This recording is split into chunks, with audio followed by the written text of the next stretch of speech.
안녕하십니까? 예. 사회 보시는 분이 계속 저의 말씀을 듣겠다고 하니까 부담이 좀 많이 됩니다. 저의 말은 별로 의미가 없습니다. 저를 통해서 하나님이 말씀해 주시기를 기도합니다. 그리고 하나님께서 오늘 이 시간에 꼭 필요하고 합당한 말씀을 전해 주시기를 기도하는 그런 마음으로 함께 말씀을 나누고자 합니다. 현대기적 성경 강좌지만 약간의 힌트를 다시 한번 좀 드리도록 하겠습니다. 개념을 정확하게 잡는 것이 중요한데, 하나님께서는 이 율법을 통해서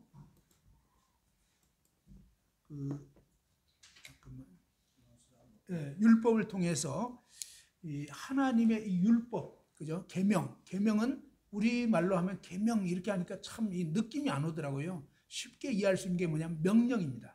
하나님이 10가지 명령을 하신 거예요. 그런데 이 명령은 뭐냐면 하나님의 뜻을 나타내 주는 거예요. 자, 이 명령이 잘못된 게 아닙니다. 율법은 거룩한 거예요. 의로운 것입니다. 좋은 것입니다. 그리고 이 율법은 뭐냐면 하나님이 우리에게 무엇을 원하시는지, 하나님의 좀 표현이 그렇지만 하나님의 최소한의 기준 같아요.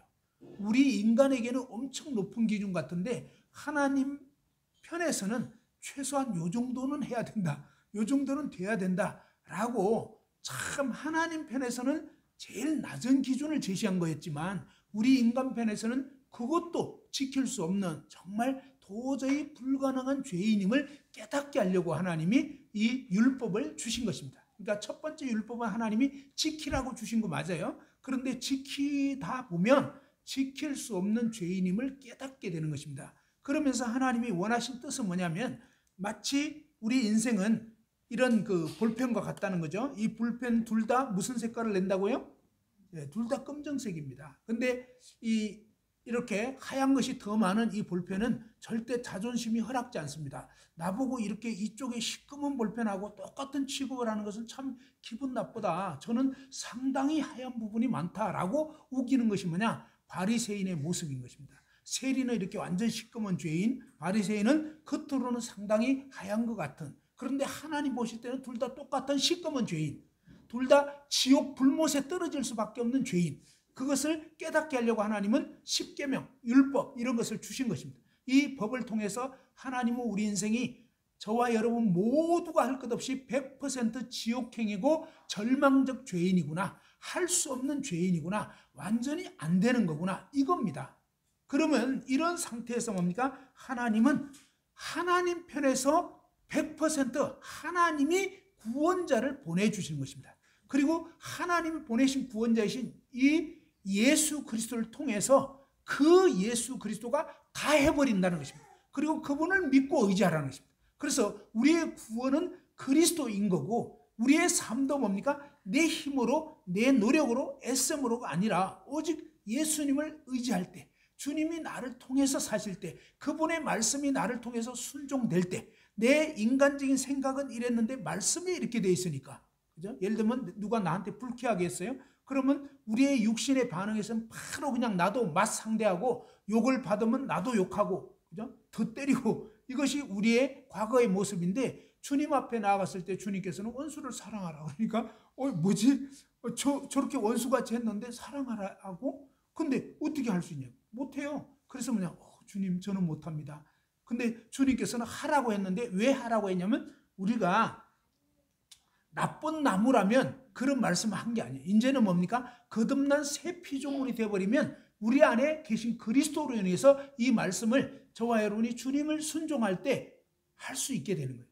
내 노력으로 할 수 있는 게 아니라 내 안에 계신 주님으로 인하여 옛날의 삶이 아니라 새 삶을 살 수 있게 되는데, 이런 과정이, 자, 출애굽에서는 뭡니까? 이 출애굽에서 하기 전에 애굽왕 바로에게 사탄의 손아귀에서 계속 그냥 마귀가 시키는 일만 하다가, 그게 평생 모든 인생의 모습입니다.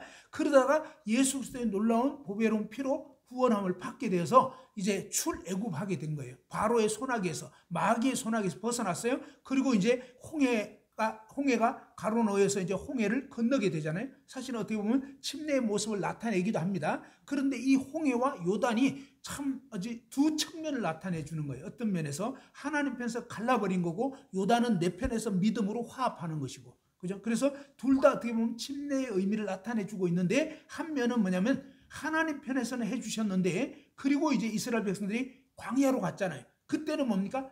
어떻게 보면 신약적으로 볼 때는 구원은 받았지만 여전히 육신적인 그리스도인 거예요. 구원은 받았지만 여전히 내 생각, 뭐예요? 그냥 내 생각, 내 뜻, 물 없으면 불평하고, 그러니까 하나님 못 믿는 거예요. 하나님 분명히 하셨잖아요. 홍해까지 갈라졌는데도 여전히 안 믿는 거예요. 못 믿는 거고. 그게 뭐예요? 이 육신이 그렇다는 거예요. 우리의 육신은 참 하나님을 거역하고 안 돼. 구원 받았어도 여전히 믿지 못하는 거예요. 그런데 어떻게 이 육신이 광야에서 다 엎드러지는 것처럼 결국 뭡니까? 옛사람과 그 행위를 벗어버리고 새 사람을 입어야 되는. 그래서 정말 요단에 이제 그리스도의 죽으심에 화합하는 것처럼, 이렇게 정말 도저히 구제불능 나를 하나님이 십자가에서 그리스도와 함께 죽여주셨구나. 그래서 나는 죽은 자구나. 그러면서 뭡니까? 이제는 내가 아니요 그리스도. 그래서 가나안 땅에 들어갔을 때의 삶의 모습은 뭡니까? 그리스도를 의지하여 사는 삶, 거듭난 성도의 진정한 삶의 모습을 나타내 주는 것입니다. 그래서 그때부터 이 말씀을 의지하고, 그 다음에 뭡니까? 할례 받았잖아요. 이게 뭐죠? 육적 몸을 벗는 거예요. 그래서 육신을 의지하는 그 삶이 아니라 성령을 의지해서, 주님을 의지해서, 말씀을 의지해서 그렇게 살지만, 아이 같은 성에서 뭡니까? 이까지 건 할 수 있어요. 이게 뭐예요? 어느 순간에 또다시 옛날에 그런 어떤 육신의 생각이 ปุ๊ 올라오면서 거기에 짝 했을 때는 거듭난 성도일지라도 실패하는 거예요.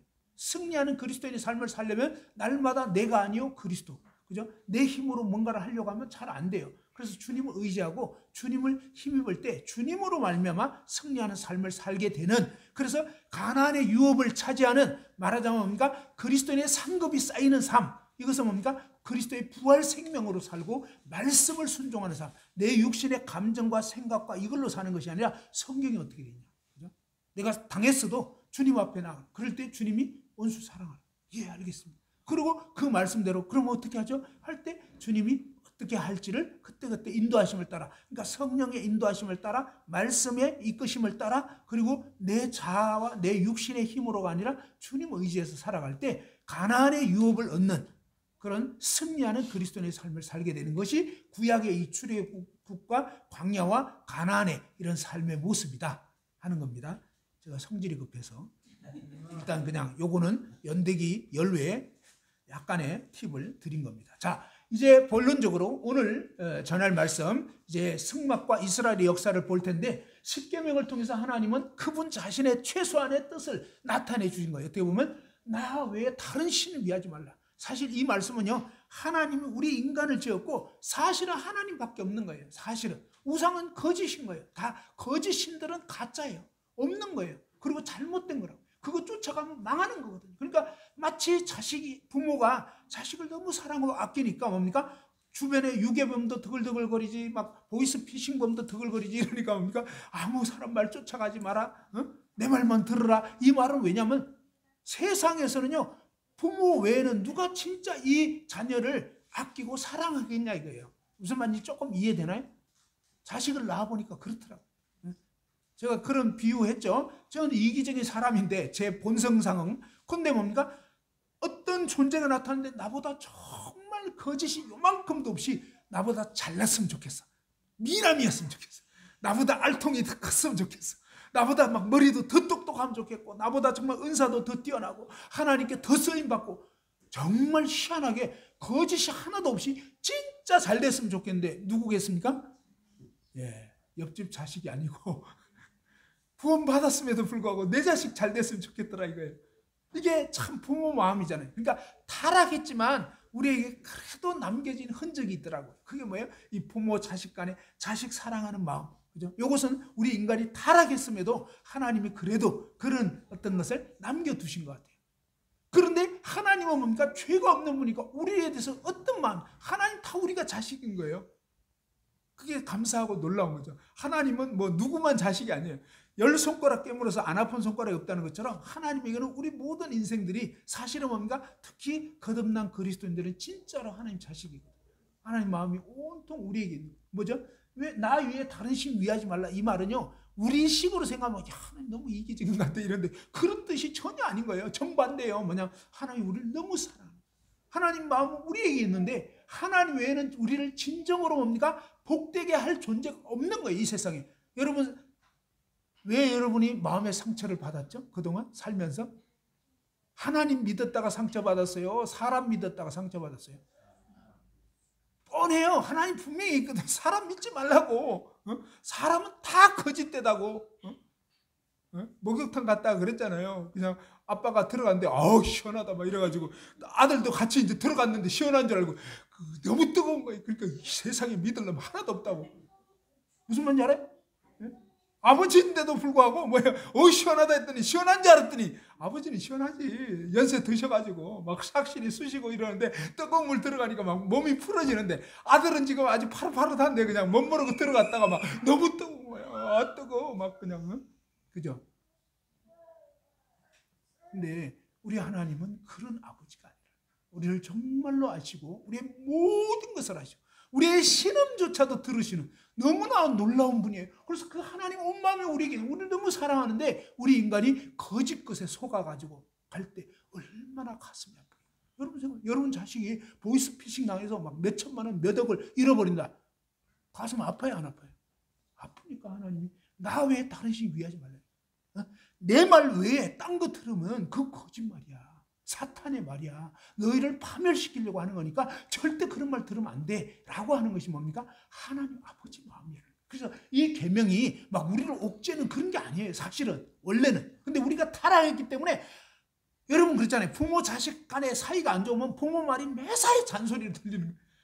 아우 지겨워. 근데 나중에 알고 보니까 나중에 자기도 이제 어른 돼 보고 자식 낳아 보면 그때 우리 아버지가 이래서 그렇게 저도 그랬어요. 제 어린 시절에 아버지 저만 보면 막 공부하라 그러니까 그때는 왜 그렇게 싫은지 싫었어요.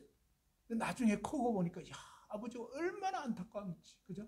인생을 살아보시니까 그냥 이 창창한 날에 저렇게 놀아서 했다가는 인생 참 별로 별볼이 없게 되는 거 아니까 아니까 얘기를 해준 건데 이 부모를 공경하지 않을 때는 이 말이 다 거스르게 들리는 거예요. 그러니까 누가 문제예요? 한번 따릅시다. 내가 문제다. 예, 바로 이 율법을 향해서도 뭡니까? 인간 내가 망가졌기 때문에 하나님 말씀이 좋게 안 들리는 거예요. 사실 이 말씀은 너무너무 중요한 말씀들이었는데 오해를 하는 거예요. 오해. 뭔 얘기만 하면 오해하는 거예요. 오해한다면요. 여러분 자신이 지금 마음이 삐뚤어져요. 정말 회개하셔야 돼요. 하나님 제 마음이 뭔가 이상해져 있는 것 같아요. 하나님 저를 바꿔주세요. 이게 가장 중요한 그런 것입니다. 두 번째는 우상 숭배하지 말라는 거예요. 그죠? 이 우상은 가짜인 거거든요. 아무튼 거짓인데 안 되는 거거든요. 그리고 뭐죠? 이 말씀드린 것처럼 아버지 여기 계시는데 이 컵 보고 아이고 아버지 감사합니다. 그러면 되겠어요? 안 돼요. 그것도 진심으로 믿어 사람들이 제사 지낼 때 진심으로 믿어요. 아이고 그냥 할아버지 복 주세요. 뭐 이런데 진짜 얘기해요. 진짜 일부러 하는 게 아니더라고요. 그리고 먼저 막 과일도 엄청나게 막 비싼 거, 그죠? 막 문어 이런 거 진짜 비싼 거예요. 몇십만 원 해도 막 그거 사가지고 없는 돈에 그러면서 뭡니까? 정말 복 달라고 막 진심으로 기도하고 절하고 이게요 정반대로 그렇게 하면 할수록 하나님을 모독하는 행위인 거예요. 무슨 말인지 이해됐죠? 그냥 일부러 안 믿으면서 일부러 해도 뭡니까? 아이고 아버지 감사합니다. 일부러 해도 이거는 진짜 아버지 입장에서는 기분 나쁜데 그걸 진심으로 그렇게 믿으면서 그렇게 해버린다. 이건요 더 숭악한 죄인 거예요. 이해됐죠? 우상 숭배하고 거짓을 섬기는 게 하나님 입장에서 볼 때는 너무너무 가슴 아픈 그런 죄악된 행위다 이 말이에요. 세 번째는 뭡니까? 그래서 하나님 이름을 함부로 부르면 안 되는 거고 그 다음에 이 유대인들은 하나님 이름 적을 때도 뭡니까? 정말 이렇게 새로운 펜으로 목욕 재개하고 쓴다고 그러잖아요. 그 정도로 하나님을 경외합니다. 그리고 안식일을 지키라는 것입니다. 뭐죠? 정말 이 6일 동안 하나님 모든 우주 만물을 창조하셨기 때문에 그리고 쉬셨기 때문에 너희도 쉬어라. 이것도 복이에요. 왜? 인간이 욕심스럽기 때문에 쉬는 날 없으면요 진짜 인간이 망가지는 거예요. 그죠? 짐승도 쉬지 못하면 다 망가져요. 기계도 망가집니다. 사실 우리 인간이 욕심스러운 거 아시고 하나님이 쉬라고 한 거예요. 너무너무 복을 주신 건데 이런 부분도 무시하고 그냥 마음대로 하면 안 되는 거였다는 것입니다. 그죠? 오늘날 우리가 정말 주일날 하나님께 마땅히 예배드리고, 그죠? 이것이 정말 마땅한 것입니다. 하나님을 공경하는 것이고. 그리고 이제 부모를 공경하라 그랬잖아요. 부모 공경하면 성경이 그랬습니다. 이는 내 부모를 공경하라. 이는 내가 땅에서 잘되고 장수하리라. 그죠? 부모를 공경하면요 진짜 잘되게 되어 있습니다. 하나님이 약속합니다. 그래서 여러분 자식이 막 인류대 가야 잘되는 게 아니에요. 진짜 좋은 길은 뭐냐면 바로 부모인 여러분을 공경하도록 가르쳐야 됩니다. 그래서 깍듯이 공경하고 정말 부모에게 잘하고 이러는 것이 이 자식이 앞으로 잘되는 첫 번째 비결이고 하나님이 보증한 비결인 거예요. 좋은 학원 보내야 되는 게 아니에요. 그렇다고 뭐 보낼 형편이 되는데 못 보내라는 말이 아니라 진짜 중요한 것은 뭡니까? 정말 부모를 공경할 줄 아는 그런 자녀가 되도록 가르쳐야 잘 될 수 있다 하는 겁니다. 그리고 뭡니까? 이 살인하지 말라.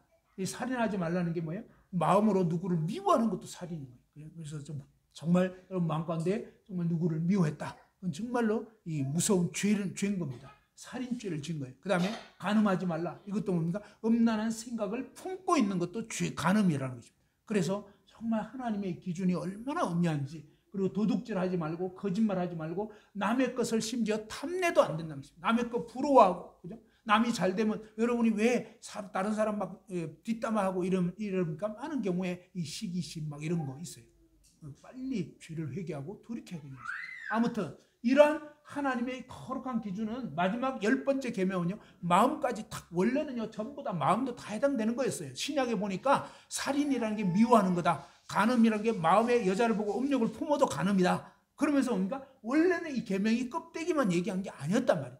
사실은. 그러면 이 기준에 의하면 뭡니까? 인간은 만물보다 심히 거짓되고 부패한 것이 저와 여러분의 마음인 거예요. 그래서 정말 도저히 이렇게 검정볼펜, 겉으로 좀 하얀 척해도 소용없는. 그래서 예수님이 바리새인에 대해서 너희 바리새인들은 겉으로만 하얗다 이거예요. 속은 아니라는 거예요. 해칠한 무덤이라는 거예요. 속에 악취 풍기고 너희 속으로는 막 악하고 엄난하고 그냥 욕심스럽고 아니잖아 라고 얘기한 거예요. 근데 기분 나쁘다고 그 말씀 무시했던 거예요. 알겠죠? 그리고 오히려 뭡니까? 그 아주 정확한 말씀 해주신 분을 십자가에 못 박아 죽여버린 거예요.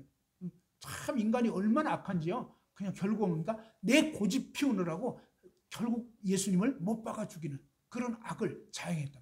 아무튼 이 율법을 통해서 모든 인생들은 하나님 앞에 지옥 갈 수밖에 없는 죄인임을 깨닫게 하시려고 하는 것이 하나님의 뜻이었다는 것입니다. 이 계명을 주신 이유. 자, 그리고 이제 하나님이 이렇게 율법을 출애굽기 20장부터 이제 쭉 말씀을 하셨고, 그 다음에 25장, 출애굽기 25장부터 율법을 10계명 주시고 바로 성막을 또 지으라고 얘기를 한 거예요. 무슨 얘기냐면 우리 인생이 하나님 앞에서 이 계명에 비춰보면, 율법 거울에 비춰보면 다 원래는 걸릴 수밖에 없도록 되어 있는 거예요. 목적이 그거였어요. 그래서 로마서 3장 19절 이하에 보면 이 율법으로는 죄를 깨달음이라. 그죠? 모든 입을 막고 온 세상으로 하나님이 심판 아래에 있게 하려고 하는 것이 율법의 목적이었던 거예요. 그래서 모든 사람이 찍소리도 못하고 야, 난 무조건 지옥이네? 진짜 그걸 깨닫게 하려고. 그러면서 뭡니까? 이제는 율법 외에 하나님의 한 의가 나타났다는 거예요. 진짜 성경적인 진리는 뭐냐? 인간 편에서의 종교, 애씀, 도덕, 노력 이게 아니에요. 그게 아니고 이게 아니고 인간이 아니고 바로 하나님이 보내실 구원자, 그분을 믿으라 이 소리입니다. 그것이 나타나는 게 뭐예요? 성막. 성막은 처음부터 끝까지 다 사실은 구원자의 모형으로 주신 겁니다. 사실은. 그렇게 된 거고, 이 성막에서 보니까 자, 자비하신 하나님이요, 죄 많은 사람들 가운데 함께 거하시는 그림을 보여주신 거란 말입니다. 왜냐하면 출애굽기 25장에 보면 내가 그들 가운데 거할 처소를 이스라엘 한가운데 지으라고 하나님 말씀하죠. 하나님이 인간, 죄악된 이 인생 가운데 거하겠다는 것입니다. 이게 무슨 뜻이냐? 그것이 결국은 임마누엘이신 그분의 오심을 나타내주고 있는 거예요. 율법이 아니요, 바로 성막. 알겠죠? 율법이 아닌 메시아. 그것을 나타내려고 했던 것입니다. 그 다음에 이 모습은 성막 전체가 결국 메시아를 나타내는 것인데, 성막에 꺼죽이 있습니다. 자, 거기에 보면, 자, 여기 보면 성막에 이 집이 있는데, 요 집에 이 겉에가 뭡니까? 이 해달의 가죽 그래가지고 아주 거무틱틱하고 그냥 볼품이 없어요. 근데 이게 뭐냐면 바로 메시아의 겉모습이 이렇게 사람들이 볼 때 별 볼일 없게 보인다 이 말입니다. 그런데 이 안에 들어가면 들어갈수록 너무너무 놀라운 거예요, 나중에. 자, 요렇게 돼 있다 하는 겁니다. 자, 그리고 이렇게 이제 그 성막에 짐승 가죽으로 덮인 겉모양, 안쪽은 하나님의 거룩한 영광이 거하는 그런 모습이 나타나 있고요. 그리고 이 성막은 사방 모든 사람 볼 수 있도록 세워졌는데 믿음으로 나오는 사람 누구든지 하나님의 자비와 긍휼을 얻을 수 있다 하는 것입니다. 자, 이 성막 바깥에 보면요, 이렇게 하얀 세마포로 다 이렇게 포장이 되어 있습니다. 바로 구원자가 얼마나 거룩한 분인지를 나타내 주고 있고, 그 다음에 뭐냐면 누구는 그렇게 표현합니다. 이 성막 바깥에는 뭐냐, 누구나 오세요. 그죠? 이 성막은 특별한 사람만 위해서 만들어 놓은 게 아니었어요. 이 성막의 제사는요, 누구나 죄 가운데 죄를 지은 인생들은 누구나 이 성막문을 통해서 이 속죄 제물을 끌고 와서 죄사함을 받으라고, 구원을 받으라고 하나님이 이 성막을 세우게 한 겁니다. 자, 그런데 그렇게 된 거고, 그 다음에 가장 놀랍고 위대한 일은 하나님이 지금은 믿는 내 안에 그 놀라운 하나님이 거하신다는 사실입니다. 하나님은 이스라엘에게 십계명을 주셨고요. 하나님 이스라엘 사람 모두 죄인이고 십계명을 완전히 지킬 수 없다는 걸 알고 계십니다. 그러면서 뭡니까? 어떤 피할 길이 준비되지 않다면 그들 모두가 영원한 형벌 받을 수밖에 없다는 걸 아시는 거예요. 그래서 하나님이 성막을 짓도록 한 겁니다. 사랑과 자비와 은혜의 하나님이 그들과 함께 거할 특별한 장소인 성막을 짓도록 하시고, 그로 인하여 이스라엘은 진멸되지 않고 거룩하신 하나님께 나아갈 길을 얻게 된 것입니다. 자, 성막에 대해서 한번 보겠습니다.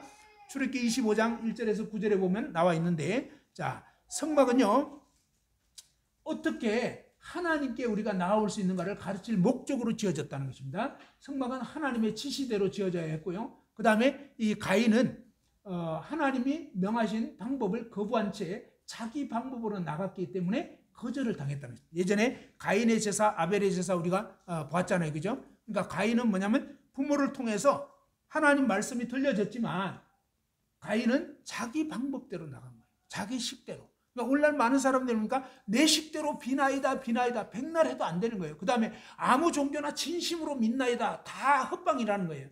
그게 아니에요. 하나님이 말씀하신 방법대로 나와야 돼요. 하나님 말씀하신 방법대로 아벨은 뭡니까? 양의 첫 새끼와 그 기름으로 하나님께 나왔을 때 아벨도 죄인이고 가인도 죄인이었지만 하나님은 아벨은 구원해 주신 거랍니다. 그 제사를 받아주신 거예요. 근데 가인은 자기 식대로 나왔기 때문에 안 되는 것입니다. 자, 노아도 뭡니까? 하나님이 명하신 대로 방주를 지은 거예요. 이렇게 성경적 믿음은 뭡니까? 하나님이 말씀한 그대로 나와야 되는 거예요. 그 하나님 말씀 앞에 나란 인생이 어떤 존재인가를 깨닫고 정말 그 말씀 앞에 엎드리고, 그죠? 하나님의 그 뜻을 받아들이는 것. 그것이 중요한 것입니다. 우리는 성경을 통해서 하나님의 방법을 따라 나와야 한다는 것입니다. 출애굽기 25장 8절 9절 한번 같이 읽어보죠. 시작. 내가 그들 중에 거할 성소를 그들이 나를 위하여 짓되 무릇 내가 내게 보이는 모양대로 장막을 짓고 기구들도 그 모양을 따라 지을지니라. 그죠? 하나님이 이렇게 말씀해요. 내가 그들 중에 거할 성소.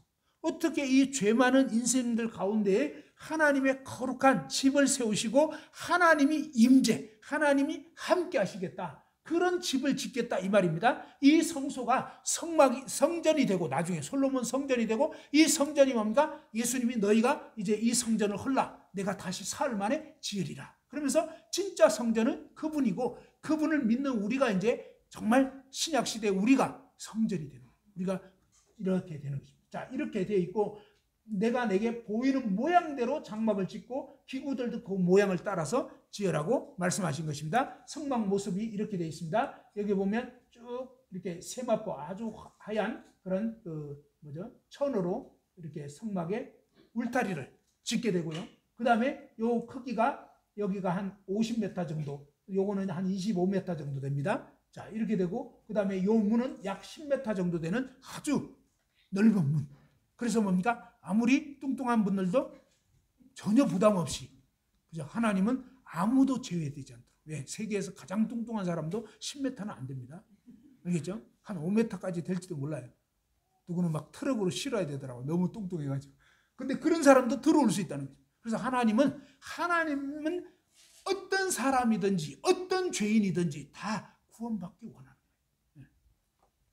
자, 그 다음에 이 성막을 통해서 보니까 십계명을 통해서 자기가 정말 죄인인 걸 깨닫고 내가 죄를 지었다. 그걸 깨달은 사람은 어떠냐? 바로 짐승, 아무런 흠없는 양, 소, 비둘기 이런 제물을 끌고 와서 제사장한테 와가지고 어떤 죄를 지었다고 자복을 하고 그리고 이제 뭡니까? 그 제물의 머리에다가 안수하는 것입니다. 손을 탁 머리에다가 손을 탁 얹어요. 두 손을 얹어요. 그러면 뭐냐? 동일시. 이 제물하고 나하고 마찬가지입니다. 이런 뜻이에요. 두 번째는 뭡니까? 옮겨지다. 전가되다. 내가 지은 죄가 그 제물에게로 옮겨져 버려요. 그래서 원래는 내가 죽어야 되는데 나 대신 이 제물이 죽는 것입니다. 그리고 그 제물을 원칙적으로는 어떻게 하게 하냐면 그 범죄한 사람으로 잡게 하는 거예요. 묶어놓고 그 다음에 말하자면 그 범죄자가 칼을 쥐어주고 잡게 하는 거예요. 나 때문에 이 죄 없는 제물이 죽는 거예요, 사실. 그리고 물론 나머지 작업들을 이제 제사장과 또 레위인들 거들어서 이렇게 나머지 이제 각을 뜨고 이런 작업들을 다 하지만 원칙적으로는 사실은 범죄자가 죽이는 것입니다. 자, 그렇게 해서 잡아가지고 각을 떠가지고 어떻습니까? 이 번제단에다가 이렇게 불로 다 태워서 바치는 것입니다.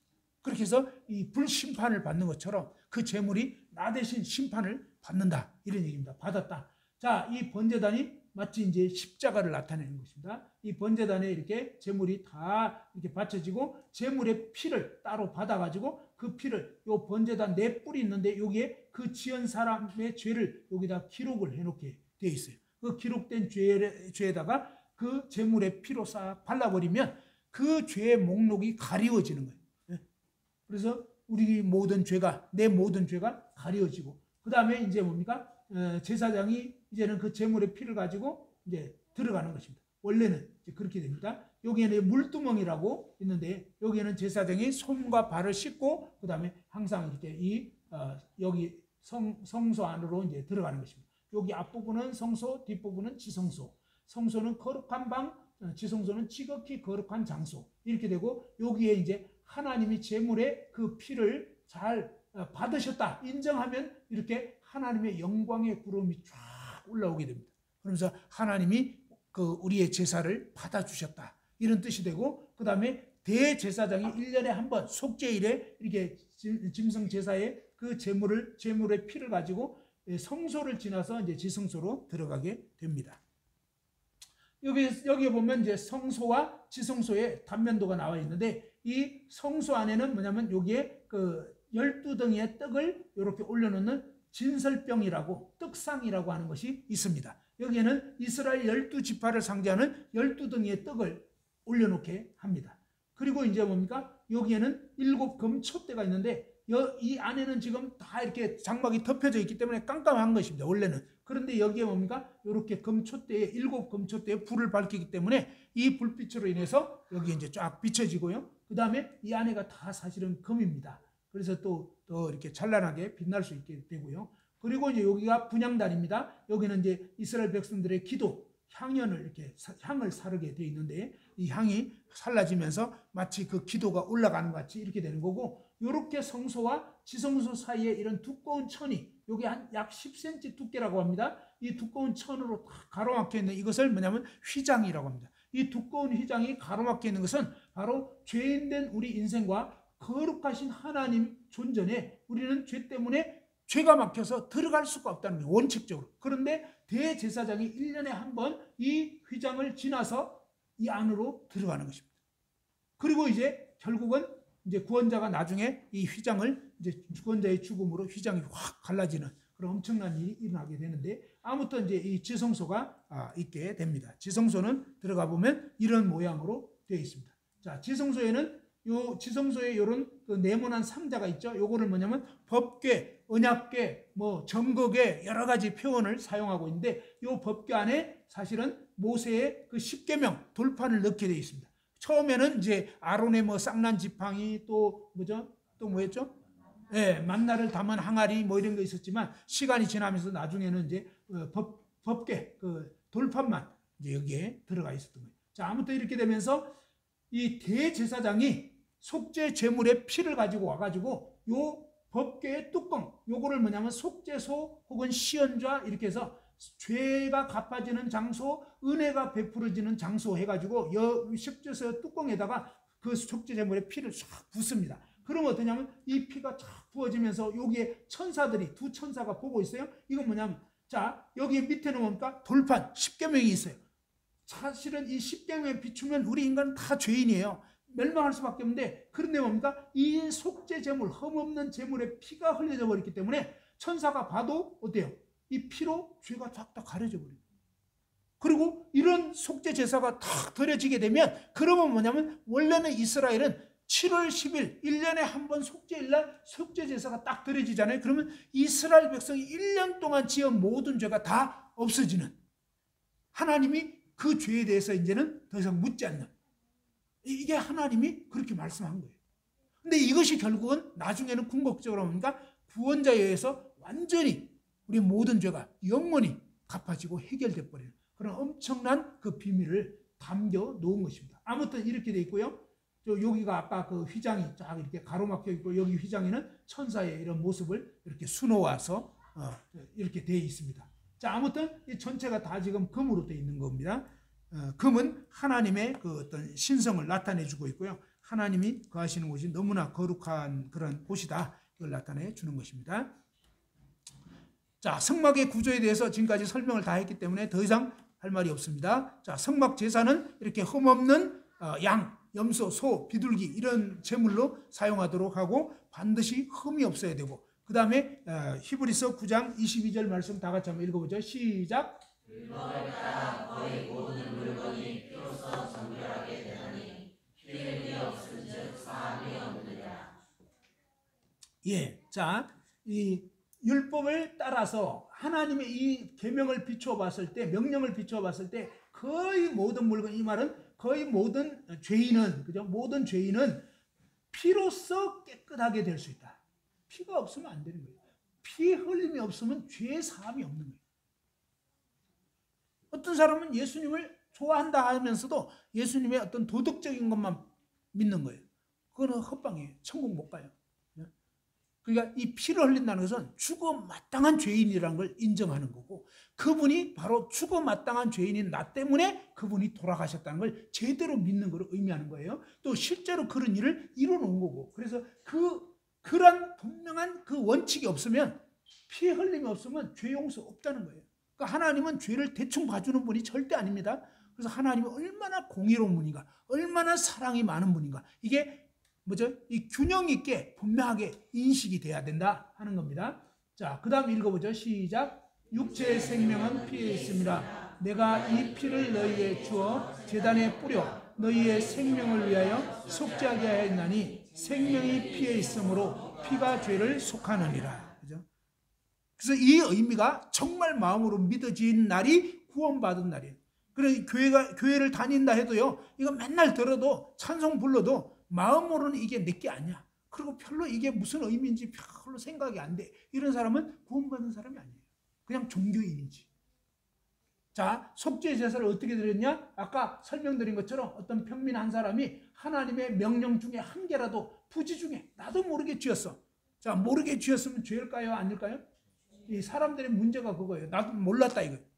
몰랐다는 게 변명 핑계가 될 수 없어요. 몰라도 죄를 지은 건 죄 지은 거예요. 그래서 여러분이 오늘부로 난 몰랐다 이렇게 버티지 마시고, 몰랐다고 해도 잘못한 건 잘못한 거예요. 자, 그가 범한 죄를 누가 그에게 깨우쳐 준 거예요. 그래서 깨닫게 된 거예요. 그러면 그는 흠없는 암염소를 끌고 와서 범한 죄로 그것을 예물로 삼아 속죄제물 머리에 안수하고 그 제물을 번제물 잡는 곳에서 잡아야 되고, 제사장은 손가락으로 그 피를 찍어 번제단 뿔들에 바르고 그 피 전부를 제단 밑에 쏟고 그 모든 기름은 화목제물의 기름을 떼는 것 같이 떼어내 제단 위에서 불살라 여호와께 향기롭게 할지니 제사장이 그를 위하여 속죄 죄를 갚은즉 그가 죄 사함을 죄 용서함을 받으리라.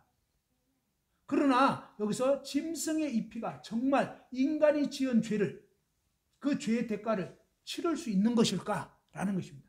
사실은 짐승이 아무리 100마리, 1000마리, 10,000마리 죽어도 인간의 죄를 대신해 줄 수는 없는 건데, 이것은 그냥 모형이었다는 것입니다. 그죠? 하나님은 일단은 봐주시는 거예요. 일단은 넘어가죠. 그 다음에 사람이 하나님과 단절된 것은 죄 때문이고, 이 죄는 반드시 그 대가가 치러져야만 된다는 것을 보여주는 것입니다. 자, 그리고 이제 이런 성막을 주시고 이스라엘 백성들은 이제 이동할 때마다 뭡니까? 이 성막에 구름이 확 떠오르요. 그럼 떠오르면 이제 이동해라 하는 것입니다. 그럼 텐트 다 걷어요.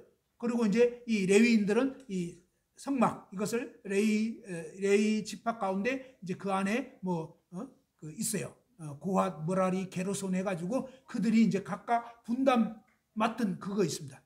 누구는 이제 그때 울타리를 걷고, 그죠? 또 누구는 안쪽에 막 법궤 같은 거 이런 거 그냥 어깨에 메고 이동해야 되고 이런 다 법칙이 있습니다. 그렇게 해가지고 뭡니까?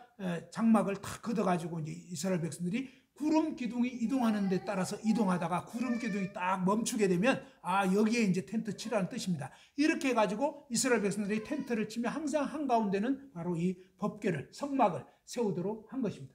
자, 이스라엘은 낮에는 구름 기둥, 밤에는 불 기둥으로 하나님이 직접 인도를 해주셨어요. 자, 이렇게 인도하면 하나님 믿을 것 같아요? 안 믿을 것 같아요? 믿어야 되겠어요? 안 믿어야 될 것 같아요? 네, 믿어야 되는데 우리는 살아가면서 잘 안 믿더라고요. 대동 하나님 계신데도 뭔 일만 생기면 일단 염려해요, 안 해요? 염려한다는 것은 무슨 뜻이냐면 하나님을 안 믿는다 이 소리예요. 그죠? 고아하고 아버지가 있는 사람하고 다르잖아요. 고아는 뭡니까? 등록금 내야 되면 걱정할 수밖에 없는, 그죠? 그런데 아버지 있는 사람은 아버지가 갑부야. 그럼 그 걱정할 필요가 있어요, 없어요? 그럼 여러분이 걱정을 했다는 것은 무슨 뜻이냐? 갑부이신 아버지가 없는 걸로. 무슨 말이겠죠? 우리가 원칙적으로 따지면요, 진짜 이 하나님 잘 안 믿어요. 지독하게 안 믿어. 끝까지 안 믿다가 막판에 하나님 도와주세요. 다 해보다가 안 되면 하나님 찾잖아요. 그만큼 지독하게 우리가 안 믿는다고요. 믿는 것 같아도. 자, 그래서 우리 현주소를 알면 내가 지독하게 안 믿구나. 자, 이스라엘이 이렇게 하나님이 해줘도 하나님은 참 좀처럼 믿지 못하는 그 모습을 통해서 우리 모습을 또 보게 되는 것입니다. 하나님 또 뭡니까? 그것뿐만 아니라 매일 만나를 주셨어요. 아니, 광야에 무슨 먹을 게 있어요? 아무것도 없지. 그죠? 근데 이스라엘 백성들에게 원래 먹을 거 없었어요. 그러면 막 배고파서 그냥 막 갖고 온 거 이제 다 없어졌거든요. 막 배고파 죽겠는 거라. 하나님, 우리 지금 굶어 죽게 생겼다. 그러니까 하나님이 다음날 새벽에 다 하얀 막 가시 같은 게, 하얀 어떤 식물 같은 게 막 바닥에 널려져 있는 거예요. 그래가지고 그들이 뭡니까? 그게 뭐죠? 그게 뭐라고 그러죠? 이름이? 그 하얀 그거. 만나가 무슨 뜻인지 알겠어요? 만나가 뭐냐? 이것이 무엇이냐? 그게 만나예요. 이게 뭐지? 이게 뭐지? 그렇게 하면서 너무 신기한 거예요. 이게 뭐지? 그러면서 막 주신 거예요. 근데 나중에 그걸로 뭡니까? 볶아도 먹고 삶아도 먹고 구워도 먹고 이러면서 그걸로 이제 막 찢고 볶고 막 이러면서 날마다 이제 광야에 먹는 양식. 이게 뭐예요? 하늘로부터 오는 양식. 우리가 날마다 경건의 시간, 그냥 하나님의 말씀을 대하고 사실 그런 걸 나타내요. 그분이 우리의 양식이라는 거예요. 사실은. 자, 이렇게 매일같이 보여주면 믿어야 되겠어요? 안 믿어야 되겠어요? 믿어야 되는데 우리는 염려해야 안 해요? 염려한다는 건 무슨 뜻이라고요? 나는 고하다. 그렇죠? 아니, 세상 사람은 염려하지만 우리는 염려하면 안 되는데도 염려하잖아요. 그러니까 하나님 제대로 안 믿는다고. 그래서 이제 내가 이러고 있구나. 그걸 알자고요. 잘 믿는 줄로 착각하지 말자고요. 자, 그 다음에 만나만 주셨으면 또 그렇다 쳐. 근데 뭡니까? 아니, 고기도 못 먹는다. 옛날에 애국에서는 고기 먹었는데 이러니까 그래? 알았어, 좋았어. 너희 입에서 신물 나도록 먹이겠어. 막 이러니까 에이, 하나님 농담도 심하시네. 지금 인구가 지금 300만 명이 넘는데 이거 여러분 애찬 한번 하려면은, 그죠? 뭐 용인교회는 좀 그렇지만 저희 교회는 좀 숫자가 됩니다. 그럼 한번 애찬 하려면요 쉽지 않아요. 고기도 왕창 사야 되거든요. 그죠? 근데 그 정도가 아니라 뭐 그냥 300만 명이면 사실 뭐예요? 어마어마하잖아요. 안양시 전체 인구가 한 60만 정도 되거든요. 65, 30. 안양시 인구의 5배가 돼야 그 이스라엘 인구단 말이에요. 그 어마어마한 인구가 이거 고기 어쩌다가 한 번 먹는 것도 쉽지 않은데 그냥 한 달 동안 아예 입에 신물 나도록 먹이겠다니까 모세가요 일단 못 믿어. 하나님 뭐 창을 내신들 가능하겠냐? 뭐 어쩌냐? 뭐 이런. 여호와의 손이 짧아지냐? 너도 나 안 믿어? 무슨 말인지 알겠죠?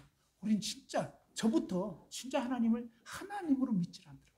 조금만 어려운 일 나면 그냥 이건 좀 하나님도 힘들 것 같아. 제가 어떤 분 최근에 만났는데 오늘 저희 교회 침례받을 분인데 야, 참 인생이 어떻게 그렇게 기구한지. 결혼을 2번 했는데 2 남편 다 죽었어요. 첫 번째 남편은 완전히 그냥 목사였는데 사기꾼 목사. 2번째 남편은 마음은 착하고 괜찮은 사람인데 사기를 어마어마하게 당해가지고 돌아가실 때 17억의 빚을 남기고 이분까지 같이 이제 재혼해가지고 또 막 아는 사람 돈 끌어가지고 지금도 그 빚이 남아가지고 계속 갚느라고 허덕이 한 3천 가까이 지금 빚이 남아있어요. 근데 참 그 빚이 또 묘해가지고 본인 이름으로 대출을 받은 거면 탕감받을 수가 있거든요. 기초생활수급자가 됐거든. 근데요, 본인 이름으로가 아니라 누구한테 부탁해야죠. 그 사람 이름으로 그것도 19.9% 캐피탈 돈을 2천만 원 넘게 빌려. 야, 이건 뭐 어떻게 할 수가 없는 거예요. 너무너무 안타까워요. 그리고 친척한테 빌린 돈은 이거는 그냥 너무 친척도 연세 드신 분 돈 빌렸으니 이거는 안 갚을 수가 없어요. 더 이상으로 갚지 않을 수. 야, 너무 인생이 길고, 야, 어떻게? 그래서 막 동사무소로 뭐로 알아보는데 100만 원 대책이 안 서네. 대책이 희한하게 해가지고 왜 본인 이름으로 돼 있으면 뭐라도 될 텐데 다른 사람 부탁해가지고 빌렸는데 그쪽은 또 대순진리야. 이 사람 전도하려고 사실은 그 돈을 비싼 그걸 대출을 해준 거예요. 그러니까 그 사람 이름으로 돼 있기 때문에 이거는 공식적으로는 아무 관계가 없는 거예요. 근데 이분은 계속 갚아야 돼. 야, 이 꼬여도 이렇게 꼬이십니까? 제가 아침에도 새벽에도 막 오늘도 일어나가지고 기도. 야, 인생이 이럴 수가 있나? 너무너무 안타까워요, 진짜.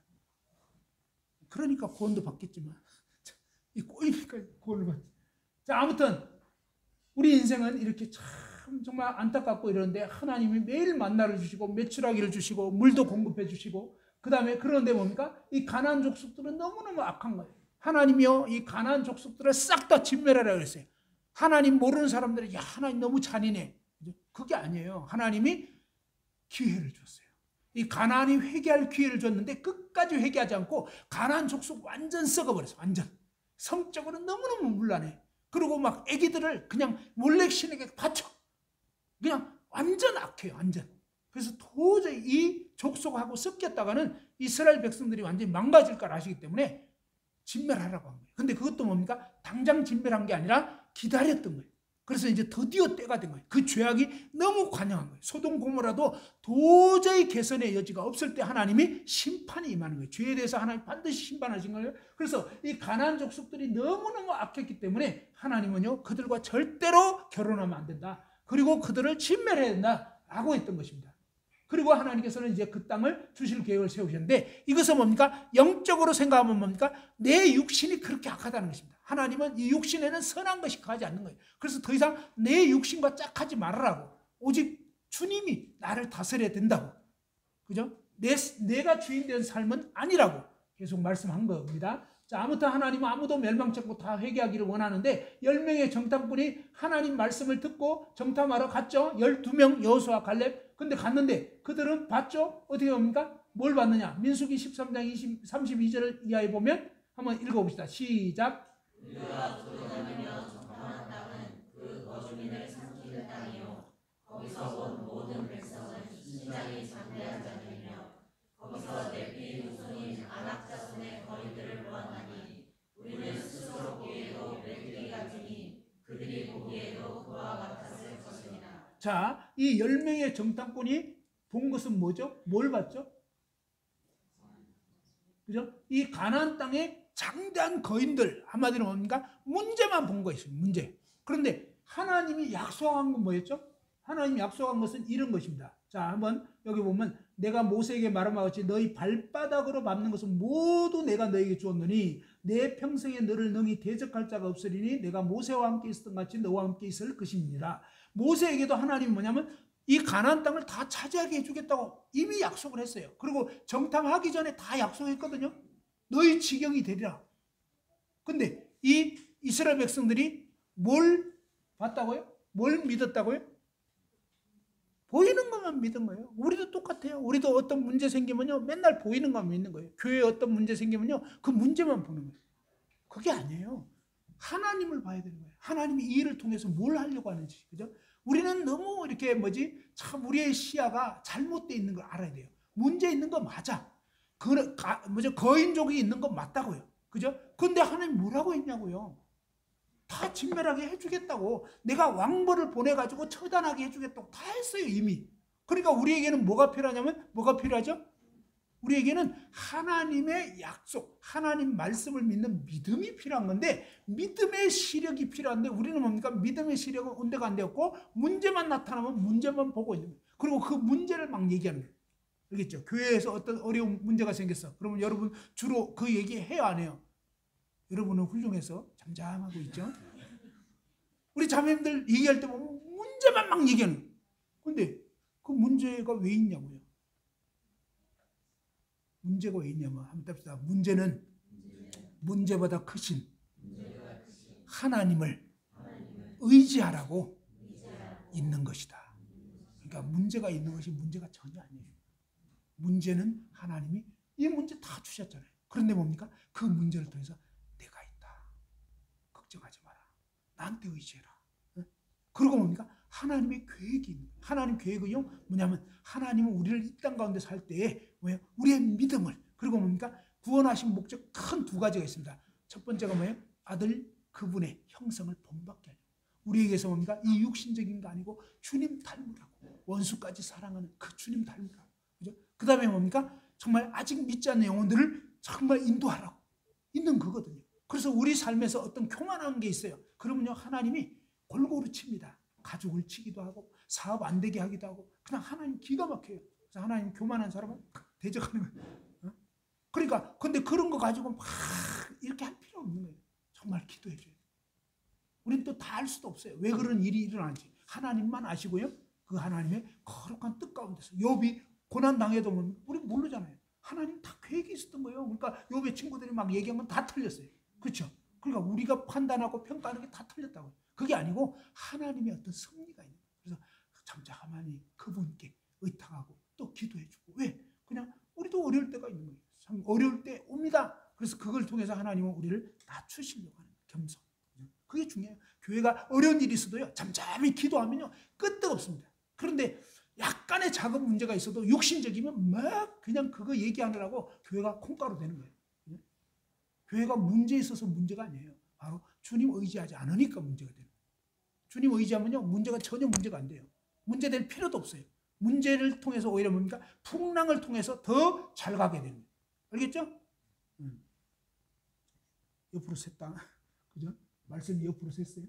자, 어쨌거나 이렇게 불신했던 이스라엘 백성들은 뭐예요? 이 불신했던 백성들은 결국은 광야에서 40년 동안 다 죽임을 당한 거예요.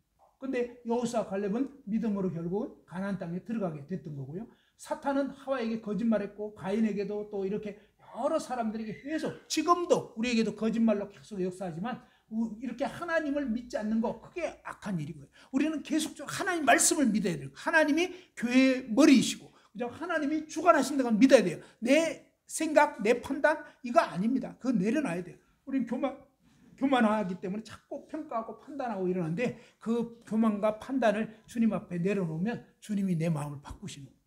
자, 아무튼 물 없다고 또 막 아부성을 치는데 러비딤에서 반석을 갈라서 물을 나오게 해주셨잖아요. 그 하나님께 구하면 된다고요. 그죠? 하나님을 믿지 않는 것이 죄고, 하나님은 우리의 상황 가운데서 계속적으로 그분의 역사를 나타내 보이기를 원하셨다 하는 것입니다.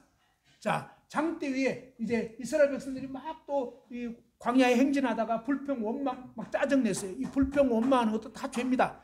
범사에 항상 기뻐하라, 쉬지 말고 기도하라, 범사에 감사하라는데 우리는 범사에 막 불평하고 짜증내고, 이거 다 죄거든요. 그게 다 지옥 갈 죄라고요, 사실은.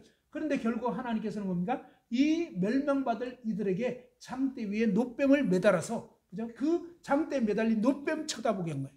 이 죄가 심판받았다 이런 뜻이에요. 그 다음에 장대에 저주받았다, 그죠?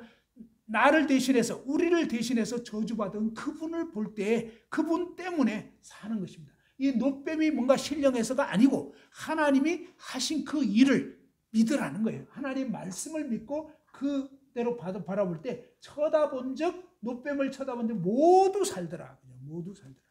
자, 이스라엘의 역사 보면요, 모세 이후에 이제 여호수아, 이제 가나안 땅 정복하게 됐고요. 그 다음에 사사 시대가 되면서 각자 자기 소견대로 막 하다가 끝물에 이제 왕을 세워달라, 이방 민족들을처럼. 그래서 초대왕 사울이 세워졌지만 사울은 아니었어요. 그래서 다윗을 이제 하나님이 기름 부으셨고, 이것이 뭐냐? 첫사람 아담은 아니고 마지막 아담이신 구원자, 그분을 나타내 주고 있는 거고, 그 다음에 이어서 또 솔로몬도 사실은 이제 그분으로 말미암는 영화로운 왕국, 하나님 나라가 세워질 걸 상징적으로 보여주는 것입니다. 자, 솔로몬 이후에 이제 분열 왕국 시대가 돼서 북이스라엘과 남유다로 갈라져서, 북이스라엘은 계속 이제 막 여로보암 왕이 베델과 단에 금송아지를 만들어 놓고 여호와라고, 완전히 잘못됐죠. 보통 백성으로 제사장 삼고 8월 15일 절기로 삼고 이런 식으로 잘못 갔기 때문에 여로보암과 그 죄 가운데 떠나지 않았기 때문에 결국 BC 722년 아시리아에게 멸망을 당하면서 혼혈족으로 돼버려서 섞여버려가지고 사마리아, 신약시대에 사마리아라는 동네가 생긴 것입니다. 자, 남유다는 뭐냐면 이 모습을 보고 정신 차려야 되는데 정신 못 차리고 이래가지고 결국 BC 586년에 바벨론 제국에 의해서 포로가 돼가지고 70년 동안 바벨론 땅으로 끌려가가지고 거기서 이제 고생하다가 70년 후에 하나님께서 약속하신 대로 고레스 왕을 일으켜가지고 페르시아 고레스 왕을 통해서 귀환령이 내려지고 나중에 와서 이제 성전도 세우고 그 후에 이제 느헤미야 때는 성벽도 세우고 그러면서 이제 말라기 시대, 마지막 선지자 말라기 때가 되면서 말라기서 이후에 400년 동안 거의 침묵기가 되고 그러면서 이제 아무튼 이 시기가 지나는데 요 400년 침묵기 동안 구약과 이제 신약으로 나눠지는 요 기간 동안 하나님께서는 메시아가 오실 준비를 시키시는 것입니다. 어떻게 해요? 전 세계가 복음화될 수 있도록 하면서 하나님의 주권 가운데 세계의 공용어가 이 알렉산더 대왕이 헬라 제국을 일으키면서